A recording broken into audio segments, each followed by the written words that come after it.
Mr. Grush, finally, do you believe that our government is in possession of UAPs? Absolutely, based on interviewing over 40 witnesses over 4 years. And where? I know the exact locations, and those locations were provided to the Inspector General and some of which to the intelligence committees. I actually had the people with the firsthand knowledge provide a protected disclosure to the Inspector General. Thank you. What astonished you the most about the flight capabilities of these Tic Tac, very briefly? The performance, absolute performance. It was. And you're not aware of any other objects that anybody in the world has, in this world, that has those capabilities? No, I think it's far beyond actually our material science that we currently possess. So there has been activity by alien or non-human technology and or beings that has caused harm to humans. I can't get into the specifics in an open environment, but at least the activity that I personally witnessed, and I have to be very careful here because they tell you never to acknowledge tradecraft, right? So what I personally witnessed myself and my wife was very disturbing. You've said that the U.S. has intact spacecraft.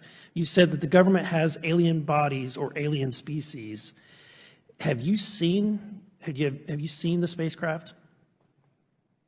I have to be careful to describe what I've seen firsthand and not in this environment, but I could answer that question behind closed doors. Yeah. And have you seen any of the bodies? That's something I've not witnessed myself. We did see the image, and we did meet with one member of the flight crew who took the image. The image was of something that I am not able to attach to any human capability, either from the United States or from any of our adversaries. And I'm somewhat informed on the matter, having served on the Armed Services Committee for 7 years, having served on the committee that oversees DARPA and advanced technologies for several years. We were out on a test mission that day over the Gulf of Mexico. And when you're on a test mission, you're supposed to have clear airspace. Not supposed to be anything that shows up. And they saw a sequence of 4 craft in a clear diamond formation for which there is a radar sequence that I alone have observed in the United States Congress. One of the pilots goes to check out that diamond formation and sees a large floating, what I can only describe as an orb. Again, like I said, not of any human capability that I'm aware of. And when he approached, he said that his radar went down. He said that his FLIR system malfunctioned and that he had to manually take this image from one of the lenses, and it was not automated in collection as you would typically see in a test mission.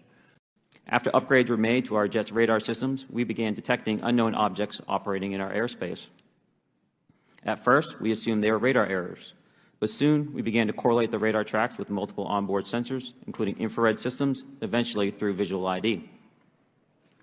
During a training mission in Warning Area Whiskey 72, 10 miles off the coast of Virginia Beach, 2 F-18 Super Hornets were split by a UAP.